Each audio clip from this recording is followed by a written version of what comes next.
The Moores murders were carried out by Ian Brady and Myra Hindley between July 1963 and October 1965, in and around Manchester, England. The victims were 5 children: Pauline Reed, John Kilbride, Keith Bennett, Leslie Ann Downey, and Edward Evans, aged between 10 and 17, at least 4 of whom were sexually assaulted. The bodies of 2 of the victims were discovered in 1965, in graves dug on Saddleworth Moor. A 3rd grave was discovered there in 1987, more than 20 years after Brady and Hindley's trial. Bennett's body is also thought to be buried there, but despite repeated searches it remains undiscovered.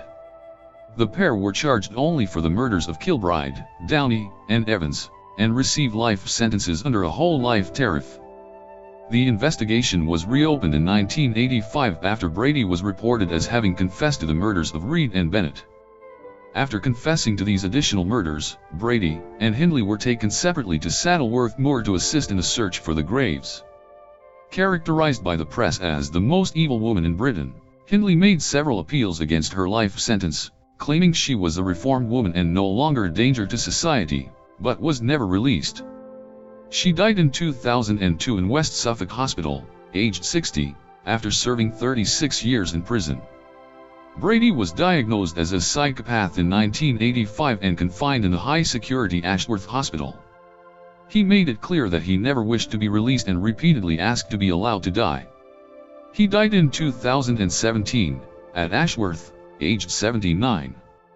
The murders were the result of what Malcolm McCulloch, professor of forensic psychiatry at Cardiff University, described as a concatenation of circumstances. To the trial judge, Justice Fenton Atkinson described Brady and Hindley in his closing remarks as 2 sadistic killers of the utmost depravity. Their crimes were the subject of extensive worldwide media coverage. Some individuals with deceased relatives continued to search for their physical remains after the deaths of the murderers. Ian Brady. Ian Brady was born in the Gorbals area of Glasgow, Scotland, as Ian Duncan Stewart on January 2, 1938 to Margaret Peggy Stewart, an unmarried tea-room waitress. For the identity of Brady's father has never been reliably ascertained, although his mother said he was a reporter working for a Glasgow newspaper who died 3 months before Brady was born. Stewart had little support and after a few months was forced to give her son into the care of Mary and John Sloan, a local couple with 4 children of their own. Brady took their family name and became known as Ian Sloan. His mother continued to visit him throughout his childhood. Aged 9, he visited Loch Lomond with his family, where he reportedly discovered an affinity for the outdoors, and a few months later the family moved to a new council house on an overspill estate at Bullock. Various authors have stated that he tortured animals, although Brady objected to such accusations. It was reported, for example, that Brady boasted of killing his first cat when he was aged just 10, and then went on to burn another cat alive, stone dogs and cut off rabbits' heads. Brady was accepted for Shawlands Academy, a school for above-average pupils. Brady's behavior worsened at Shawlands. As a teenager he twice appeared before a juvenile court for housebreaking. He left the academy aged 15 and took a job as a tea boy at a Harland and Wolff shipyard in Govan. 9 months later, he began working as a butcher's messenger boy. Brady had a girlfriend, Evelyn Grant, but their relationship ended when he threatened her with a flint knife after she visited a dance with another boy. He again appeared before the court, this time with 9 charges against him, and shortly before his 17th birthday he was placed on probation on condition that he lived with his mother. By then, Brady's mother had moved to Manchester and married an Irish fruit merchant named Patrick Brady. Patrick got Ian a job as a fruit porter at Smithfield Market, and Ian took Patrick's surname. Within a year of moving to Manchester, Brady was caught with a sack full of lead seals he had stolen and was trying to smuggle out of the market. He was sent to Strangeways for 3 months. As he was still under 18, Brady was sentenced to 2 years in a Borstal for training. He was sent to Latchmere House in London, and then Hatfield Borstal in the West Riding of Yorkshire. After being discovered drunk on alcohol he had brewed, he was moved to the much tougher unit in Hull. Released on November 14, 1957, Brady returned to Manchester, where he took a labouring job which he hated, and was dismissed from another job in a brewery. Deciding to better himself, he obtained a set of instruction manuals on bookkeeping from a local public library, with which he astonished his parents by studying alone in his room for hours. In January 1959, Brady applied for, and was offered, a clerical job at Millwards, a wholesale chemical distribution company based in Gordon. He was regarded by his colleagues as a quiet, punctual, but short-tempered young man. Brady read books, including Teach Yourself German and Mein Kampf, as well as works on Nazi atrocities. He rode a Tiger Cub motorcycle, which he used to visit the Pennines. Myra Hindley. Myra Hindley was born in Crumpsall on July 23, 1942 to parents Nellie and Bob Hindley and raised in Gordon, then a working-class area of Manchester dominated by Victorian slum housing. Her father was an alcoholic who was frequently violent towards his wife and children. The family home was in poor condition and Hindley was forced to sleep in a single bed next to her parents' double bed. Their living situation deteriorated further when Hindley's sister, Maureen, was born in August 1946, and the following year 5-year-old Myra was sent to live nearby with her grandmother. Hindley's father had served with a parachute regiment and was stationed in North Africa, Cyprus, and Italy during the Second World War. He had been known as a hard man while in the army and he expected his daughter to be equally tough. He taught her to fight and insisted that she stick up for herself. When Hindley was aged about 8, a local boy scratched her cheeks, drawing blood. She burst into tears and ran to her father, who threatened to leather her if she did not retaliate. Hindley found the boy and knocked him down with a series of punches. As she wrote later, "At 8 years old I'd scored my first victory." Malcolm McCulloch, professor of forensic psychiatry at Cardiff University, has written that Hindley's relationship with her father brutalized her. She was not only used to violence in the home but rewarded for it outside. When this happens at a young age, it can distort a person's reaction to such situations for life. In June 1957, one of Hindley's closest friends, 13-year-old Michael Higgins, invited Hindley to go swimming with friends at a local disused reservoir, but she instead went out elsewhere with another friend. Higgins drowned in the reservoir, and Hindley, a good swimmer, was deeply upset and blamed herself. She took up a collection for a wreath. His funeral was held at St. Francis's Monastery in Gordon Lane. The monastery where, as an infant in 1942, Hindley had been baptized a Catholic, had a lasting effect on her. Hindley's father had insisted she have a Catholic baptism, and her mother agreed, on the condition that she not be sent to a Catholic school. Nellie Hindley believed that all the monks taught was the catechism. Hindley was increasingly drawn to the Roman Catholic Church after she started at Ryder Browse Secondary Modern, and began taking instruction for formal reception into the church soon after Higgins's funeral. She took the confirmation name of Veronica and received her first communion in November 1958. Hindley's first job was as a junior clerk at a local electrical engineering firm. She ran errands, typed, made tea, and was well liked enough that when she lost her first week's wage packet, the other girls took up a collection to replace it. At 17, she became engaged after a short courtship, but called it off several months later after deciding the young man was immature and unable to provide her with the life she wanted. Hindley took weekly judo lessons at a local school, but found partners reluctant to train with her, as she was often slow to release her grip. She took a job at Bradby and Hinchliffe, an engineering company in Gordon, but was dismissed for absenteeism after 6 months. As a couple.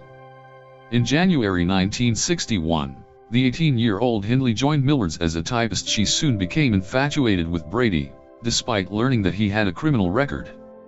Hindley began a diary and, although she had dates with other men, some of the entries detail her fascination with Brady, to whom she eventually spoke for the first time on 27 July. Over the next few months she continued to make entries, but grew increasingly disillusioned with him, until December 22 when Brady asked her on a date to the cinema.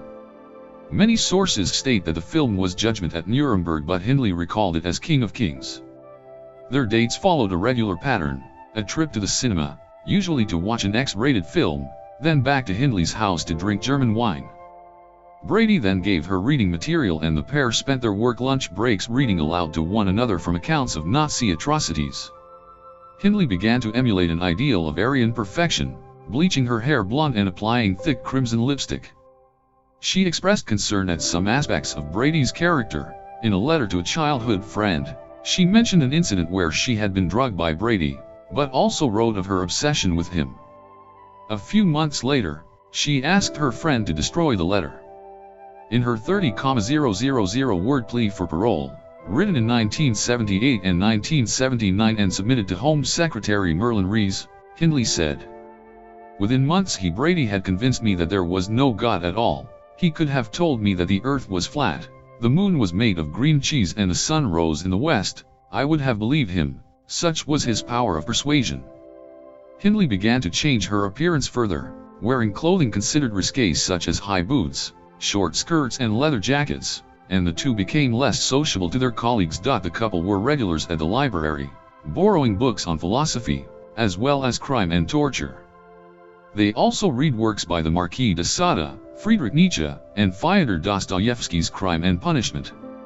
Although Hindley was not a qualified driver, she passed her test on November 7, 1963 after failing 3 times. She often hired a van, in which the couple planned bank robberies. Hindley befriended George Clitheroe, the president of the Cheadle Rifle Club, and on several occasions visited 2 local shooting ranges. Clitheroe, although puzzled by her interest, arranged for her to buy a .22 rifle from a gun merchant in Manchester. She also asked to join a pistol club, but she was a poor shot and allegedly often bad-tempered, so Clitheroe told her that she was unsuitable. She did though manage to purchase a Webley .45 and a Smith & Wesson .38 from other members of the club. 44 Brady and Hindley's plans for robbery came to nothing, but they became interested in photography. Brady already owned a box Brownie, which he used to take photographs of Hindley and her dog, Puppet, but he upgraded to a more sophisticated model, and also purchased lights and darkroom equipment. The pair took photographs of each other that, for the time, would have been considered explicit. For Hindley, this demonstrated a marked change from her earlier, more shy and prudish nature.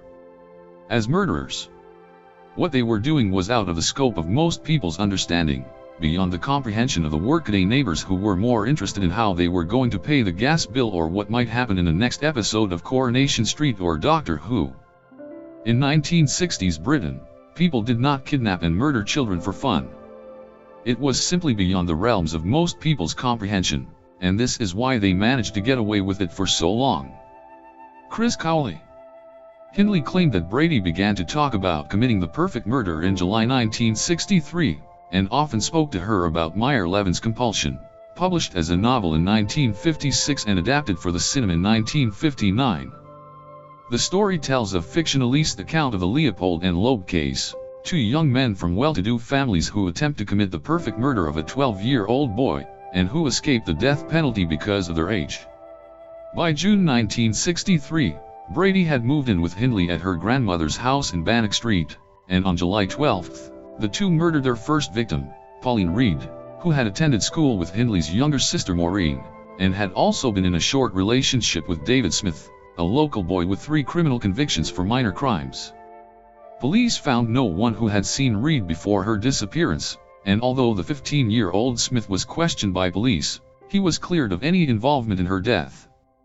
Their next victim, John Kilbride, was killed on November 23. A huge search was undertaken, with over 700 statements taken, and 500 missing posters printed. 8 days after he failed to return home, 2,000 volunteers scoured waste ground and derelict buildings. Hindley hired a vehicle a week after Kilbride went missing, and again on December 21, apparently to make sure the burial sites at Saddleworth Moor had not been disturbed. In February 1964, she bought a second-hand Austin Traveler, but soon after traded it for a minivan. Keith Bennett disappeared on June 16, 1964. His stepfather, Jimmy Johnson, became a suspect. In the 2 years following Bennett's disappearance, Johnson was taken for questioning on 4 occasions. Detectives searched under the floorboards of the Johnsons' house, and on discovering that the houses in the row were connected, extended the search to the entire street. A young man and woman, in 1960s fashion, stand for a monochrome photograph. The man has a neutral expression on his face, the woman has a slight smile. David and Maureen Smith around the time of the murders. David's statement to the police led to Brady's arrest. Hindley's sister, Maureen, married David Smith on August 15, 1964. The marriage was hastily arranged and performed at a register office. None of Maureen's relatives attended. Hindley did not approve of the marriage, and her mother was too embarrassed as Maureen was 7 months pregnant. The newlyweds moved into Smith's father's house. The next day, Brady suggested that the four take a day trip to Windermere. This was the first time Brady and Smith had met properly, and Brady was apparently impressed by Smith's demeanor. The two talked about society, the distribution of wealth, and the possibility of robbing a bank. The young Smith was similarly impressed by Brady, who throughout the day had paid for his food and wine. The trip to the Lake District was the first of many outings. Hindley was apparently jealous of their friendship, but became closer to her sister. A roadside view of several 20th century British houses. The houses are set high above the roadside. A grass slope is visible to the lower left of the image, and a tall brick wall to the lower right. A gap in the center of the image indicates the absence of a single house. The empty plot where 16 Wardlebrook Avenue in Hattersley once stood. Manchester City Council decided in 1987 to demolish the house. In 1964, Hindley, her grandmother, and Brady were rehoused as part of the post-war slum clearances in Manchester, to 16 Wardlebrook Avenue in the new Overspill estate of Hattersley, Cheshire. Brady and Hindley became friendly with Patricia Hodges, an 11-year-old girl who lived at 12 Wardlebrook Avenue. Hodges accompanied the two on their trips to Saddleworth Moor to collect peat, something that many householders on the new estate did to improve the soil in their gardens, which were full of clay and builder's rubble. The couple never harmed Hodges, since she lived only a few doors away, which would have made it easy for police to solve any disappearance. Early on Boxing Day 1964, Hindley left her grandmother at a relative's house and refused to allow her back to Wardlebrook Avenue that night. On the same day, Leslie Ann Downey disappeared from a funfair in Ancoats 56 despite a huge search. She was not found. The following day, Hindley brought her grandmother back home. By February 1965, Hodges had stopped visiting Wardlebrook Avenue, but Smith was still a regular visitor.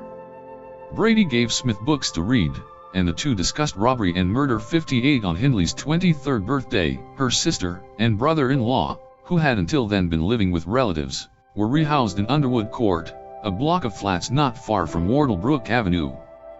The two couples began to see each other more regularly, but usually only on Brady's terms. During the 1990s, Hindley claimed that she took part in the killings only because Brady had drugged her, was blackmailing her with pornographic pictures he had taken of her, and had threatened to kill Maureen. In 2008, Hindley's solicitor, Andrew McCooey, reported that she told him, "I ought to have been hanged. I deserved it. My crime was worse than Brady's because I enticed the children and they would never have entered the car without my role. I have always regarded myself as worse than Brady." Murders. Pauline Reade. On July 12, 1963, Brady told Hindley that he wanted to commit the perfect murder. After work, he instructed her to drive a borrowed van around while he followed on his motorcycle. When he spotted a likely victim, he would flash his headlight. Driving down Gordon Lane, Brady saw a young girl and signaled Hindley, who did not stop because she recognized the girl as an 8-year-old neighbor of her mother. Sometime after 7:30 p.m., on Froxmore Street, Brady signaled Hindley to stop for 16-year-old Pauline Reade, a schoolmate of Hindley's sister Maureen. On her way to a dance, Hindley offered Reade a lift. At various times, Hindley gave conflicting statements about the extent to which she, versus Brady, was responsible for Reade being selected as their first victim, but said she felt that there would be less attention given to the disappearance of a teenager than of an 8-year-old. Once Reade was in the van, Hindley asked her to help in searching Saddleworth Moor for an expensive lost glove. Reade agreed and they drove there. When Brady arrived on his motorcycle, Hindley told Reade he would be helping in the search. Hindley later claimed that she waited in the van while Brady took Reade onto the moor. Brady returned alone after about 30 minutes, and took Hindley to the spot where Reade lay dying. Reade's clothes were in disarray and she had been nearly decapitated by 2 cuts to the throat, including a 4-inch incision across her voice box inflicted with considerable force and into which the collar of her coat and a throat chain had been pushed. When Hindley asked Brady whether he had raped Reed, Brady replied, "Of course I did." Hindley stayed with Reed while Brady retrieved a spade he had hidden nearby on a previous visit, then returned to the van while Brady buried Reed. In Brady's account, Hindley was not only present for the attack, but participated in the sexual assault. John Kilbride. In the early evening of November 23, 1963, at a market in Ashton-under-Lyne, Brady and Hindley offered 12-year-old John Kilbride a lift home, saying his parents might worry that he was out so late. They also promised him a bottle of sherry. Once Kilbride was inside Hindley's hired Ford Anglia car, Brady said they would have to make a detour to their home for the sherry. En route he suggested another detour, this time to search for a glove Hindley had lost on the Moor 70. When they reached the moor, Brady took Kilbride with him while Hindley waited in the car. Brady sexually assaulted Kilbride and tried to slit his throat with a 6-inch serrated blade before strangling him with a shoelace or string. Keith Bennett. Early in the evening of June 16, 1964, Hindley asked 12-year-old Keith Bennett, who was on his way to his grandmother's house in Longsight, for help in loading some boxes into her mini pickup, after which she said she would drive him home. Brady was in the back of the van. Hindley drove to a lay-by on Saddleworth Moor and Brady went off with Bennett, supposedly looking for a lost glove. After about 30 minutes Brady returned alone, carrying a spade that he had hidden there earlier, and, in response to Hindley's questions, said that he had sexually assaulted Bennett and strangled him with a piece of string. Leslie Ann Downey. Leslie Ann Downey with her brothers, June 1964. Brady and Hindley visited a funfair in Ancoats on December 26, 1964 and noticed that 10-year-old Leslie Ann Downey was apparently alone. They approached her and deliberately dropped some shopping they were carrying, then asked her for help in taking the packages to their car, and then to Wardlebrook Avenue. At the house Downey was undressed, gagged, and forcibly posed for photographs before being raped and killed, perhaps strangled with a piece of string. Hindley later maintained that she went to fill a bath for Downey and found her dead when she returned. Brady claimed that Hindley killed Downey. The following morning Brady and Hindley drove Downey's body to Saddleworth Moor, and buried her naked with her clothes at her feet in a shallow grave. Edward Evans. On the evening of October 6, 1965, Hindley drove Brady to Manchester Central Railway Station, where she waited outside in the car whilst he selected a victim. After a few minutes Brady reappeared in the company of 17-year-old Edward Evans, an apprentice engineer who lived in Ardwick, to whom he introduced Hindley as his sister. Brady later claimed that he had picked up Evans for a sexual encounter. They drove to Brady and Hindley's home at Wardlebrook Avenue, where they relaxed over a bottle of wine. At some point Brady sent Hindley to fetch Smith, her brother-in-law. Hindley's family had not approved of Maureen's marriage to Smith, who had several criminal convictions, including actual bodily harm and housebreaking, the first of which, wounding with intent, occurred when he was 11. Throughout the previous year Brady had been cultivating a friendship with Smith, who had become in awe of Brady, something that increasingly worried Hindley as she felt it compromised their safety. Hindley returned with Smith and told him to wait outside for her signal, a flashing light. When the signal came, Smith knocked on the door and was met by Brady, who asked if he had come for the miniature wine bottles, and left him in the kitchen saying that he was going to collect the wine.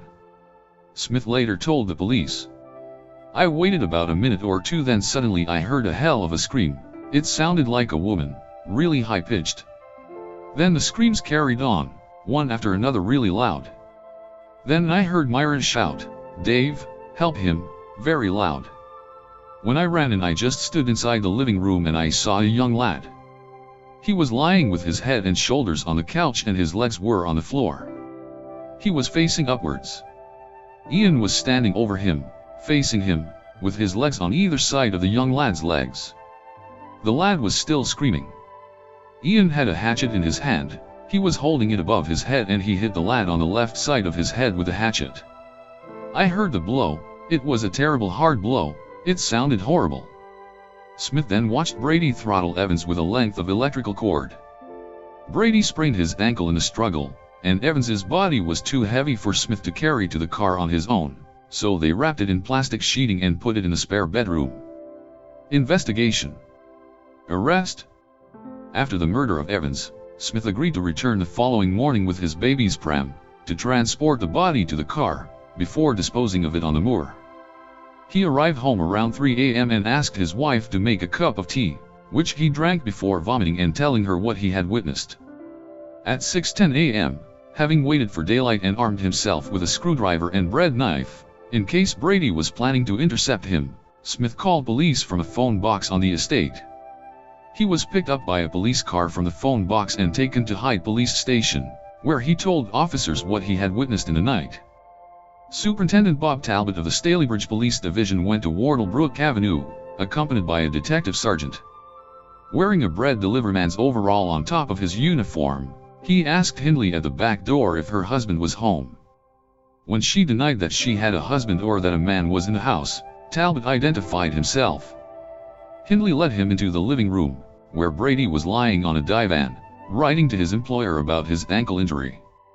Talbot explained that he was investigating an act of violence involving guns that was reported to have taken place the previous evening. Hindley denied there had been any violence, and allowed police to look around the house. When police asked for the key to the locked spare bedroom, she said it was at her workplace, but after police offered to take her to retrieve it, Brady told her to hand it over. When police returned to the living room, they arrested Brady on suspicion of murder. As Brady was getting dressed, he said, "Eddie and I had a row and the situation got out of hand." Initial analysis. Though Hindley was not initially arrested, she demanded to go with Brady to the police station, taking her dog. She refused to make any statement about Evans's death beyond claiming it had been an accident, and was allowed to go home on the condition that she return the next day. Over the next 4 days, Hindley visited her employer and asked to be dismissed so that she would be eligible for unemployment benefits. On one of these occasions, she found an envelope belonging to Brady which she burned in an ashtray. She claimed she did not open it but believed it contained plans for bank robberies. On October 11th, she too was arrested and taken into custody, being charged as an accessory to the murder of Evans, and was remanded at Home Prison Risley. Police searching the house at Wardlebrook Avenue found an old exercise book with the name John Kilbride, which made them suspect that Brady and Hindley had been involved in the disappearances of other young people. Brady told police that he and Evans had fought, but insisted that he and Smith had murdered Evans and that Hindley had only done what she had been told. Smith said that Brady had asked him to return anything incriminating, such as dodgy books, which Brady then packed into suitcases. He had no idea what else the suitcases contained or where they might be, though he mentioned that Brady had a thing about railway stations. A search of left luggage officers turned up the suitcases at Manchester Central Railway Station on October 15th. The claim ticket was later found in Hindley's prayer book. Inside one of the cases were, among an assortment of costumes, notes, photographs and negatives, 9 pornographic photographs taken of Downey, naked and with a scarf tied across her mouth, and a 16-minute audio tape recording of a girl identifying herself as Leslie Ann Weston screaming, crying, and pleading to be allowed to return home to her mother. Downey's mother later confirmed that the recording, too, was of her daughter. Officers making inquiries at neighboring houses spoke to 12-year-old Patricia Hodges, who had on several occasions been taken to Saddleworth Moor by Brady and Hindley, and was able to point out their favorite sites along the A635 road. Police immediately began to search the area, and on October 16 found an arm bone protruding from the peat, which was presumed at first to be Kilbride's, but which the next day was identified as that of Downey, whose body was still visually identifiable. Her mother was able to identify the clothing which had also been buried in the grave. A crouched blonde woman in thick jacket, trousers, and boots, holding a small dog. In this photograph taken by Brady in November 1963, Hindley crouches over John Kilbride's grave on Saddleworth Moor with her dog, Puppet. Also among the photographs in the suitcase were a number of scenes of the moors. Smith had told police that Brady had boasted of photographic proof of multiple murders, and officers, struck by Brady's decision to remove the apparently innocent landscapes from the house, appealed to locals for assistance finding locations to match the photographs. On October 21 they found the badly decomposed body of Kilbride, which had to be identified by clothing. That same day, already being held for the murder of Evans, Brady and Hindley appeared at Hyde Magistrates Court charged with Downey's murder. Each was brought before the court separately and remanded into custody for a week. They made a 2-minute appearance on October 28, and were again remanded into custody. The investigating officers suspected Brady and Hindley of murdering other missing children and teenagers who had disappeared from areas in and around Manchester over the previous few years, and the search for bodies continued after the discovery of Kilbride's body, but with winter setting in it was called off in November. Presented with the evidence of the tape recording, Brady admitted to taking the photographs of Downey, but insisted that she had been brought to Wardlebrook Avenue by 2 men who had subsequently taken her away again, alive. By December 2nd, Brady had been charged with the murders of Kilbride, Downey, and Evans. Hindley had been charged with the murders of Downey and Evans, and being an accessory to the murder of Kilbride. At the committal hearing on December 6th, Brady was charged with the murders of Evans, Kilbride, and Downey, and Hindley with the murders of Evans and Downey, as well as with harboring Brady in the knowledge that he had killed Kilbride. The prosecution's opening statement was held in camera rather than in open court, and the defense asked for a similar stipulation but was refused. The proceedings continued before 3 magistrates in Hyde over an 11-day period during December, at the end of which the pair were committed for trial at Chester Assizes. Many of the photographs taken by Brady and Hindley on the moor featured Hindley's dog Puppet, sometimes as a puppy. To help date the photos, detectives had a veterinary surgeon examine the dog to determine his age. The examination required a general anesthetic from which Puppet did not recover. Hindley was furious, and accused the police of murdering the dog, one of the few occasions detectives witnessed any emotional response from her. Hindley wrote to her mother, "I feel as though my heart's been torn to pieces. I don't think anything could hurt me more than this has. The only consolation is that some moron might have got hold of Puppet and hurt him." Trial. The 14-day trial began in a specially prepared courtroom at Chester Assizes before Justice Fenton Atkinson, on April 19, 1966. The dock was fitted with bulletproof glass to protect Brady and Hindley because it was feared that someone might try and kill them. 108 other elaborate security precautions included a public address system costing £2,500 and £500 worth of telephone equipment. National and international journalists covering the trial booked up most of the city's hotel rooms. Onlookers, some traveling for hours, would stand outside Chester Assizes every day during the trial. Brady and Hindley were charged with murdering Evans, Downey, and Kilbride. The Attorney General, Sir Elwyn Jones, led the prosecution, assisted by William Mars Jones. Brady was defended by Emlyn Husson QC, the Liberal Member of Parliament, MP, and Hindley was defended by Godfrey Heilpern QC, Recorder of Salford from 1964. Both were experienced Queen's Counsel. Smith was the chief prosecution witness. Before the trial, the News of the World newspaper offered £1,000 to Smith for the rights to his story. The American People magazine made a competing offer of £6,000, equivalent to about £20,000 and £120,000 respectively in 2021. When Smith accepted the News of the World offer, its editors had promised additional future payments for syndication and serialization. He agreed to be paid £15 weekly until the trial, and £1,000 in a lump sum if Brady and Hindley were convicted. During the trial, the judge and defense barristers repeatedly questioned Smith and his wife about the nature of the arrangement. At first, Smith refused to name the newspaper, risking contempt of court. When he eventually identified the News of the World, Jones, as Attorney General, immediately promised an investigation. Comparing Smith's testimony with his initial statements to police, Atkinson, though describing the paper's actions as gross interference with the course of justice, concluded it was not substantially affected by the financial incentive. Jones decided not to charge the News of the World on similar grounds. Both Brady and Hindley entered pleas of not guilty. Brady testified for over 8 hours, Hindley for 6. Brady admitted to striking Evans with the axe, but claimed that someone else had killed Evans, pointing to the pathologist's statement that his death had been accelerated by strangulation. Brady's calm, undisguised arrogance did not endear him to the jury, and neither did his pedantry, wrote Duncan Staff. Hindley denied any knowledge that the photographs of Saddleworth Moor found by police had been taken near the graves of their victims. The 16-minute tape recording of Downey, on which the voices of Brady and Hindley were audible, was played in open court. Hindley admitted that her attitude towards Downey was brusque and cruel, but claimed that was only because she was afraid that someone might hear Downey screaming. Hindley claimed that when Downey was being undressed she herself was downstairs. When the pornographic photographs were taken she was looking out the window, and that when Downey was being strangled she was running a bath.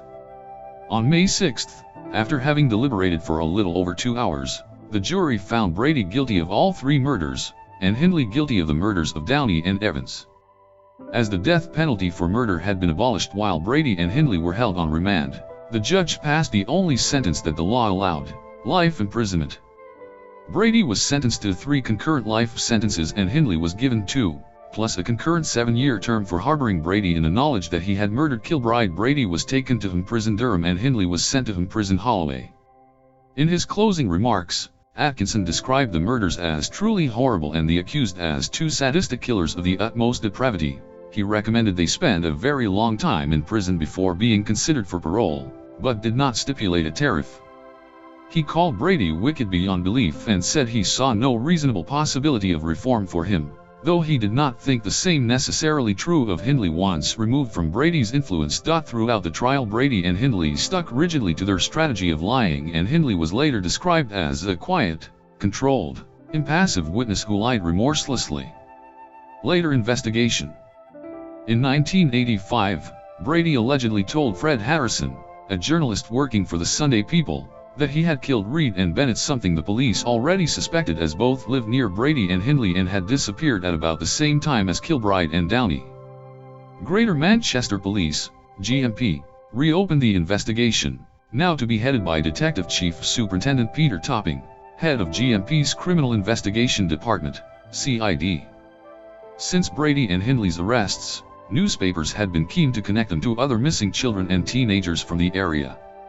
One such victim was Stephen Jennings, a 3-year-old West Yorkshire boy who was last seen alive in December 1962. His body was found buried in a field in 1988, but the following year his father, William Jennings, was found guilty of his murder. Jennifer Tighe, a 14-year-old girl who disappeared from an Oldham children's home in December 1964, was mentioned in the press some 40 years later but was confirmed by police to be alive. This followed claims in 2004 that Hindley had told another inmate that she and Brady had murdered a 6th victim, a teenage girl. On July 3, 1985, DCS Topping visited Brady, then being held at Prison Gartree in Leicestershire, but found him scornful of any suggestion that he had confessed to more murders. Police nevertheless decided to resume their search of Saddleworth Moor, once more using the photographs taken by Brady and Hindley to help them identify possible burial sites. In November 1986, Bennett's mother wrote to Hindley begging to know what had happened to her son, a letter that Hindley seemed to be genuinely moved by. It ended, "I am a simple woman, I work in the kitchens of Christie's Hospital. It has taken me 5 weeks labor to write this letter because it is so important to me that it is understood by you for what it is, a plea for help. Please, Miss Hindley, help me."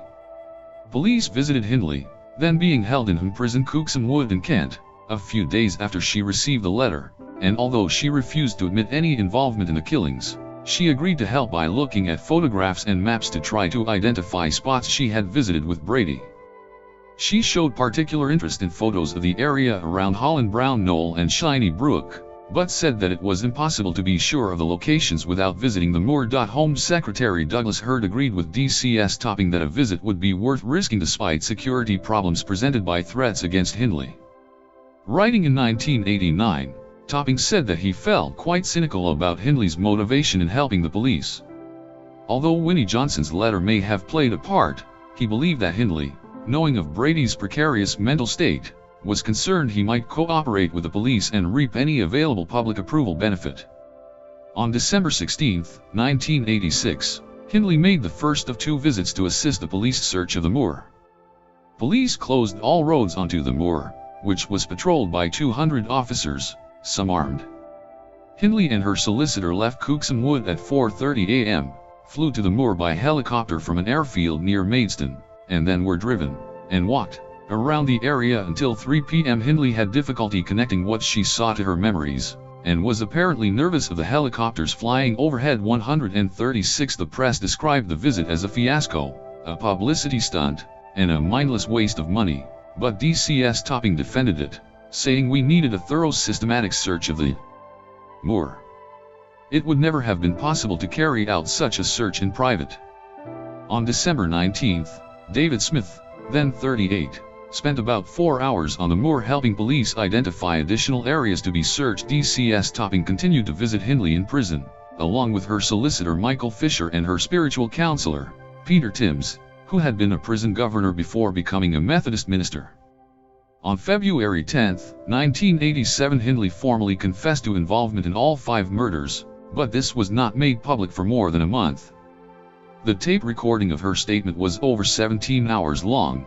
Topping described it as a very well worked out performance in which, I believe, she told me just as much as she wanted me to know, and no more. He added that he was struck by the fact that in Hindley's telling she was never there when the killings took place. She was in the car, over the brow of the hill, in the bathroom, and even, in the case of the Evans murder, in the kitchen. He felt he had witnessed a great performance rather than a genuine confession. During the 1987 search for Pauline Reed and Keith Bennett, Hindley recalled seeing the rocks of Holland Brown Knoll silhouetted against the night sky. Police visited Brady in prison again and told him of Hindley's confession, which at first he refused to believe. Once presented with some of the details that Hindley had provided of Reed's abduction, Brady decided that he too was prepared to confess, but on one condition: that immediately afterwards he be given the means to commit suicide, a request with which it was impossible for the authorities to comply. At about the same time, Johnson sent Hindley another letter, again pleading with her to assist the police in finding the body of her son Keith. In the letter, Johnson was sympathetic to Hindley over the criticism surrounding her first visit. Hindley, who had not replied to the first letter, responded by thanking Johnson for both letters, explaining that her decision not to reply to the first resulted from the negative publicity that surrounded it. She claimed that, had Johnson written to her 14 years earlier, she would have confessed and helped the police. She also paid tribute to DCS Topping, and thanked Johnson for her sincerity. Hindley made her second visit to the moor in March 1987. This time, the level of security surrounding her visit was considerably higher. She stayed overnight in Manchester, at the flat of the police chief in charge of GMP training at Sedgley Park, Prestwich, and visited the moor twice. Hindley confirmed to police that the 2 areas in which they were concentrating their search, Holland Brown Knoll and Hoe Grane, were correct, although she was unable to locate either of the graves. She did, though, later remember that as Reed was being buried she had been sitting next to her on a patch of grass and could see the rocks of Holland Brown Knoll silhouetted against the night sky. In April 1987, news of Hindley's confession became public. Amidst strong media interest, Lord Longford pleaded for her release, writing that continuing her detention to satisfy mob emotion was not right. Fisher persuaded Hindley to release a public statement, which touched on her reasons for denying her guilt previously, her religious experiences in prison, and the letter from Johnson. She said that she saw no possibility of release, and also exonerated Smith from any part in the murders other than that of Evans. Over the next few months, interest in the search waned, but Hindley's clue had focused efforts on a specific area. On July 1, after more than 100 days of searching, they found Reed's body 3 feet, 0.9 m, below the surface, 100 yards, 90 m, from where Downey's had been found. Brady had been cooperating with the police for some time, and when this news reached him he made a formal confession to DCS Topping, and in a statement to the press said that he too would help police in their search. He was taken to the moor on July 3 but seemed to lose his bearings, blaming changes in the intervening years. The search was called off at 3 p.m., by which time a large crowd of press and television reporters had gathered on the moor.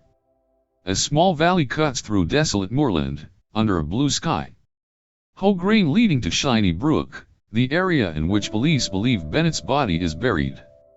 DCS Topping refused to allow Brady a second visit to the moor before police called off their search on August 24. Brady was taken to the moor a second time on December 8, and claimed to have located Bennett's burial site, but the body was never found.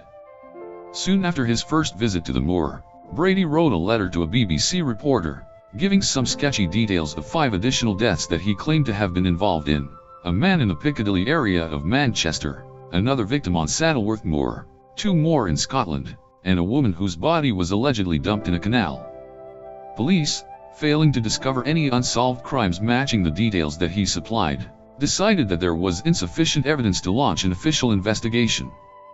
Hindley told Topping that she knew nothing of these killings. Although Brady and Hindley had confessed to the murders of Reed and Bennett, the Director of Public Prosecutions, DPP, decided that nothing would be gained by a further trial. As both were already serving life sentences, no further punishment could be inflicted. In 2003, the police launched Operation Maida, and again searched the moor for Bennett's body, this time using sophisticated resources such as a U.S. reconnaissance satellite which could detect soil disturbances.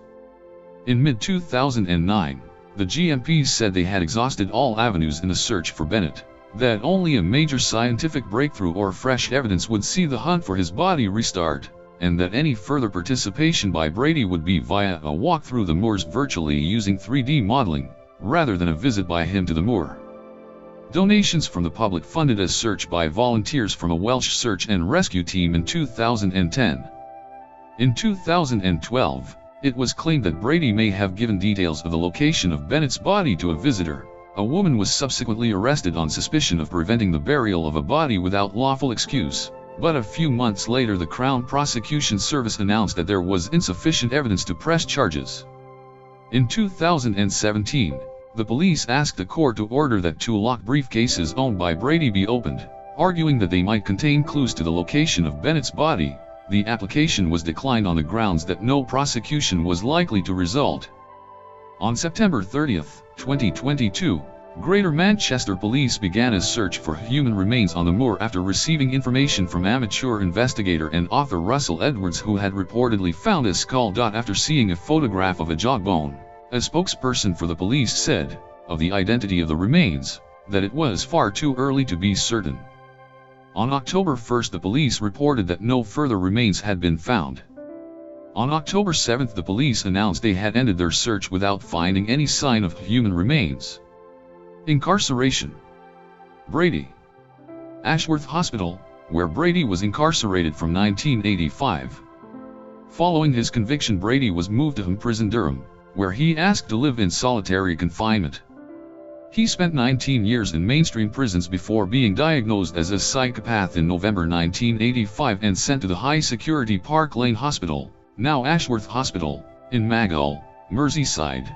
He made it clear that he never wanted to be released. The trial judge recommended that Brady's life sentence should mean life, and successive Home Secretaries agreed with that decision.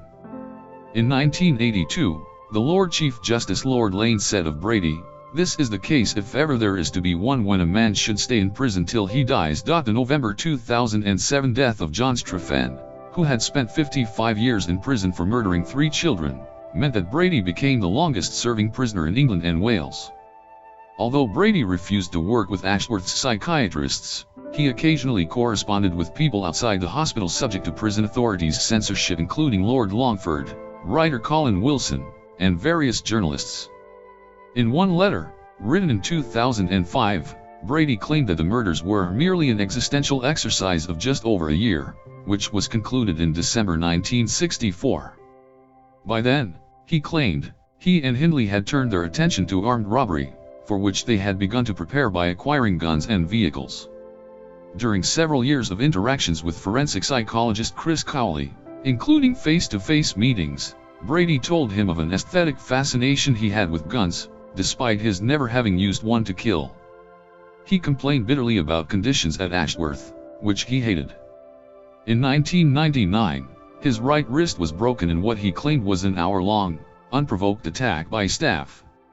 Brady subsequently went on hunger strike, but while English law allows patients to refuse treatment, those being treated for mental disorders under the Mental Health Act 1983 have no such right if the treatment is for their mental disorder. He was therefore force-fed and transferred to another hospital for tests after he fell ill. Brady recovered and in March 2000 asked for a judicial review of the legality of the decision to force-feed him, but was refused permission. Myra gets the potentially fatal brain condition, whilst I have to fight simply to die. I have had enough. I want nothing.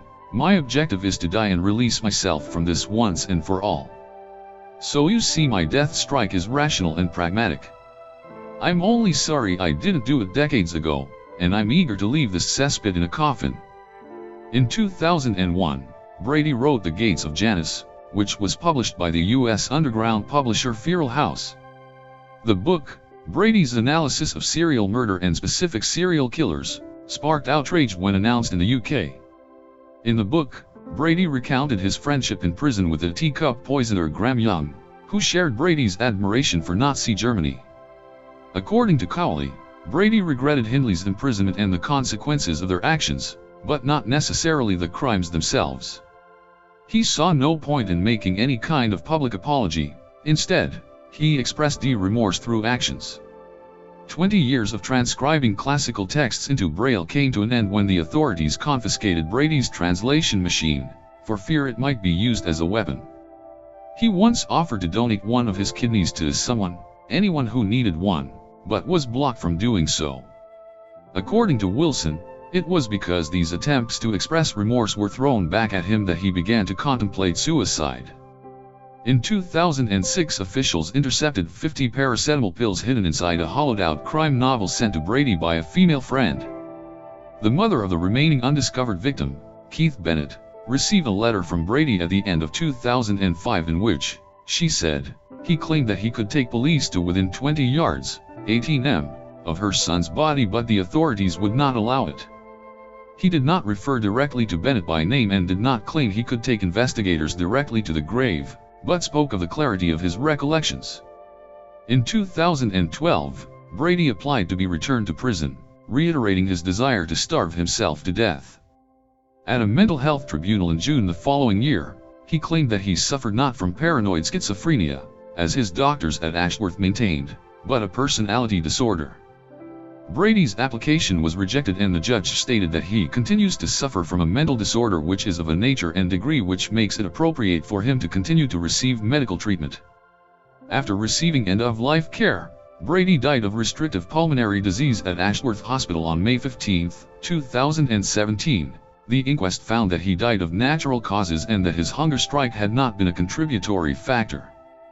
Brady had refused food and fluids for more than 48 hours on various occasions, causing him to be fitted with a nasogastric tube, although his inquest noted that his body mass index was not a cause for concern. He was cremated without a ceremony, and his ashes disposed of at sea during the night. Hindley lodged an unsuccessful appeal against her conviction immediately after the trial. She corresponded with Brady by letter until 1971, when she ended their relationship. The two remained in sporadic contact for several months, but Hindley had fallen in love with one of her prison warders, Patricia Cairns. A former assistant governor claimed that such relationships were not unusual in Holloway at that time, as many of the officers were gay, and involved in relationships either with one another or with inmates. Hindley successfully petitioned to have her status as a Category A prisoner changed to Category B, which enabled Governor Dorothy Wing to take her on a walk around Hampstead Heath, part of her unofficial policy of reintroducing her charges to the outside world when she felt they were ready. The excursion caused a furor in the national press and earned Wing an official rebuke from the then Home Secretary Robert Carr. With help from Cairns, and the outside contacts of another prisoner, Maxine Croft, Hindley planned a prison escape, but it was thwarted when impressions of the prison keys were intercepted by an off-duty policeman. Cairns was sentenced to 6 years in jail for her part in the plot. Hindley was told that she should spend 25 years in prison before being considered for parole. The Lord Chief Justice agreed with that recommendation in 1982, but in January 1985 Home Secretary Leon Britton increased her tariff to 30 years. By that time Hindley claimed to be a Reformed Catholic. Downey's mother was at the center of a campaign to ensure that Hindley was never released from prison, and until her death in February 1999. She regularly gave television and newspaper interviews whenever Hindley's release was rumored. In February 1985, Prime Minister Margaret Thatcher told Britain that his proposed minimum sentences of 30 years for Hindley and 40 years for Brady were too short, saying, "I do not think that either of these prisoners should ever be released from custody. Their crime was the most hideous and cruel in modern times." In 1987, Hindley admitted that the plea for parole she had submitted to the Home Secretary 8 years earlier was, on the whole, a pack of lies, and to some reporters her cooperation in the searches on Saddleworth Moor appeared as a cynical gesture aimed at ingratiating herself to the parole authorities. Then Home Secretary David Waddington imposed a whole-life tariff on Hindley in July 1990, after she confessed to having been more involved in the murders than she had admitted. Hindley was not informed of the decision until 1994, when a law lord's ruling obliged the prison service to inform all life sentence prisoners of the minimum period they must serve in prison before being considered for parole. In 1996, the parole board recommended that Hindley be moved to an open prison. She rejected the idea and in early 1998 was moved to the medium-security home prison High Point. The House of Lords ruling left open the possibility of later freedom. Between December 1997 and March 2000, Hindley made 3 separate appeals against her life tariff, claiming she was a reformed woman and no longer a danger to society, but each was rejected by the courts. When in 2002 another life sentence prisoner challenged the Home Secretary's power to set minimum terms, Hindley, and hundreds of others, whose tariffs had been increased by politicians, looked likely to be released. Hindley's release seemed imminent and plans were made by supporters for her to be given a new identity. Home Secretary David Blunkett ordered the GMP to find new charges against Hindley to prevent her release from prison. The investigation was headed by Superintendent Tony Brett, and initially looked at charging Hindley with the murders of Reed and Bennett, but the advice given by government lawyers was that because of the DPP's decision taken 15 years earlier, a new trial would probably be considered an abuse of process. On November 25, 2002, the law lords agreed that judges, not politicians, should decide how long a criminal spends behind bars, and stripped the Home Secretary of the power to set minimum sentences. Just prior to this, on November 15, 2002, Hindley, aged 60 and a chain smoker, died from bronchial pneumonia at West Suffolk Hospital. She had been diagnosed with angina in 1999 and hospitalized after suffering a brain aneurysm. Camera crews stood rank and file behind steel barriers outside, but none of Hindley's relatives were among the small congregation of 8 to 10 people who attended a short service at Cambridge Crematorium. Such was the strength of feeling more than 35 years after the murders that a reported 20 local undertakers refused to handle her cremation.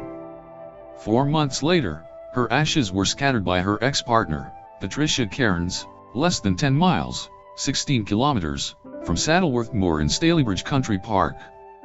The Manchester Evening News reported on possible fears that this would result in visitors choosing to avoid or vandalize the park. Aftermath. David Smith became reviled by the people of Manchester for financially profiting from the murders.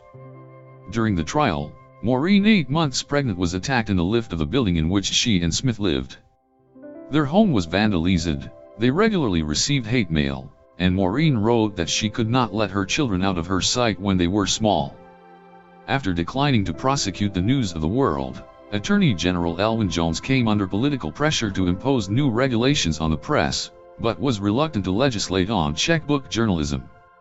Instead, he accepted the offer of the Press Council to produce a Declaration of Principle, which was published in November 1966 and included rules forbidding criminal witnesses being paid or interviewed, but the News of the World promptly rejected the declaration and the council had no power to enforce its provisions.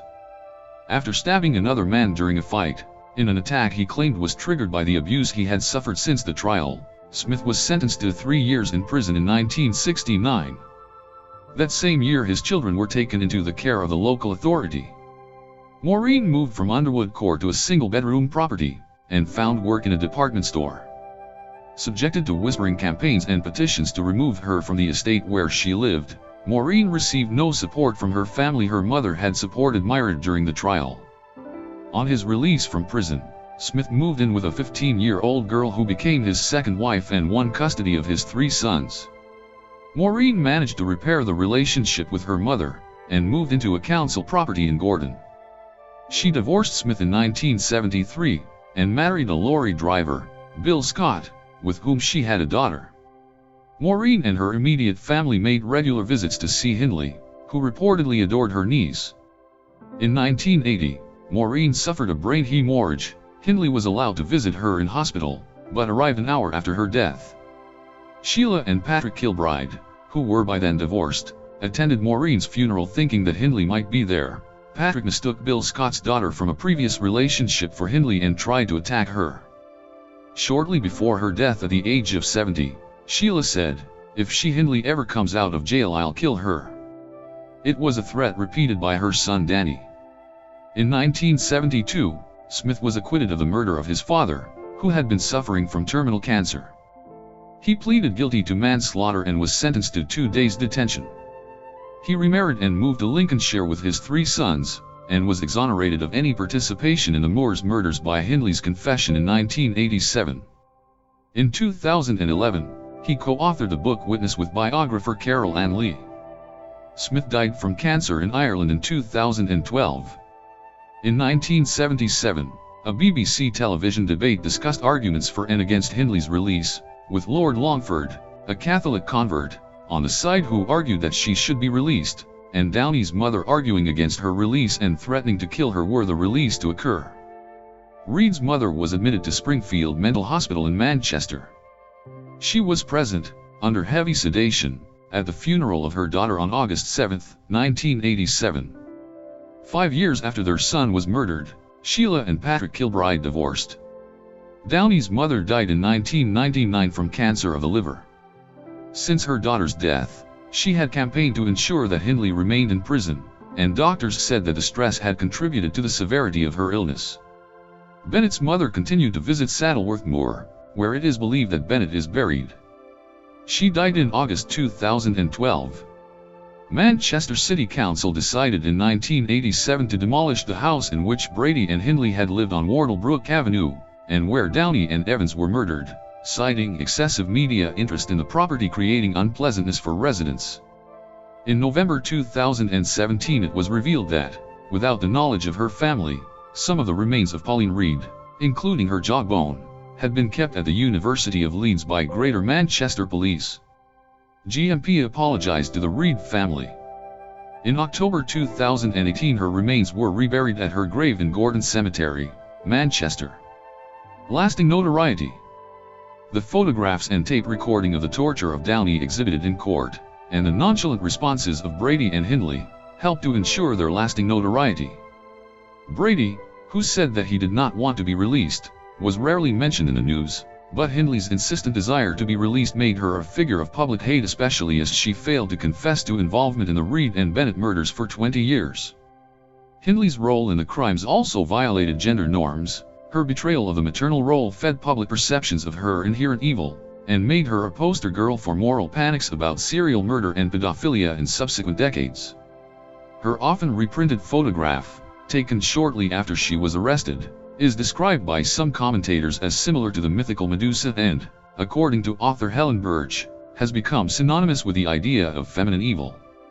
At the 1997 Sensation Art Exhibition, a reproduction composed of children's handprints caused controversy. Given Hindley's status as co-defendant in the first serial murder trial held since the abolition of the death penalty, retribution was a common theme among those who sought to keep her locked away. Even Hindley's mother insisted that she should die in prison, partly for fear for Hindley's safety. Some commentators expressed a view that of the two, Hindley was the more evil. Lord Longford, a Catholic convert, campaigned to secure the release of celebrated criminals, and Hindley in particular, which earned him constant derision from the public and the press. He described Hindley as a delightful person and said you could loathe what people did but should not loathe what they were, because human personality was sacred even though human behavior was very often appalling. Tabloid newspapers branded him a loony and a do-gooder for supporting Hindley, whom they described as evil. She became a long-running source of material for the press, which printed embellished tales of her cushy life at the 5-star Cookson Wood prison and her liaisons with prison staff and other inmates.